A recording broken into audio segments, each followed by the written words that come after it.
இந்த நாளிலும் கூட ஏசாயா 5 அத்தியாயத்திலே 13வது வாக்கியம் இப்படி சொல்லுகிறது, என் ஜனங்கள் அறிவில்லாமையால் சிறைப்பட்டு போகிறார்கள், அவர்களில் கனமுள்ளவர்கள் பட்டினியால் தோய்ந்து போகிறார்கள்.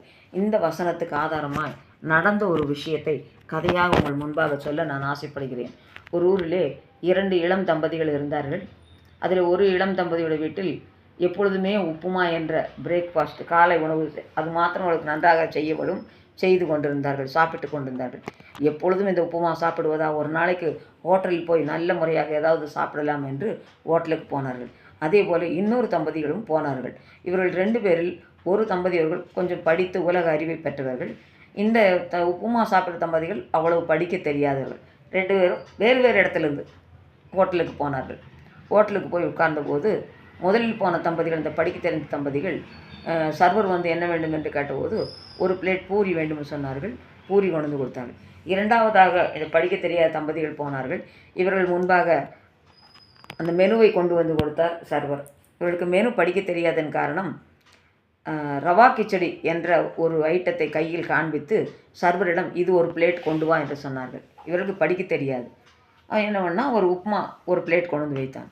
ஐயோ, வீட்டில் தான் எப்போ உப்புமா, இங்கேயும் உப்புமாவா என்று சங்கடத்தோடு காசு கொடுக்க வேண்டும் என்று சொல்லி சாப்பிட்டு விட்டார்கள். சாப்பிட்டு உட்கார்ந்து எதிரில் பார்க்கும்போது இன்னொரு முதல் வந்த இளந்தம்பதியர் அவரிடத்த சர்வர் வந்து கேட்டான், இன்னும் என்ன வேண்டும் என்று. அவர் சொன்னார் ரிப்பீட் என்று சொன்னார். அந்த ரிப்பீட் என்று சொல்வது மாத்திரம் இந்த படிக்காத தம்பதியர் காதில் விழுந்தது. அந்த சர்வர் மீண்டும் ஒரு பிளேட் பூரியை கொண்டு வந்து கொடுத்தான்.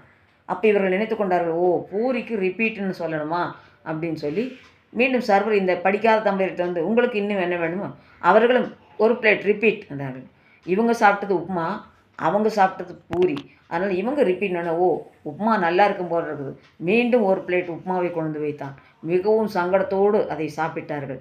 இது எதனால் வந்ததென்றால் இவர்களுக்கு உலகப்பரமான அறிவோ படிப்போ மற்றவர்கள் சொல்லுகிற வார்த்தையை கேட்டு அதை புரிந்து கொள்ளவோ சக்தி இல்லாதன் காரணம் மிகவும் சங்கடத்தோடு 2 பிளேட் உப்புமாவையை சாப்பிட்டு விட்டு காசு கொடுத்து விட்டு வெளியில் வந்தார்கள். ஆனால் அவர்களோ பூரி சாப்பிட்டு விட்டு வெளியில் வந்தார்கள்.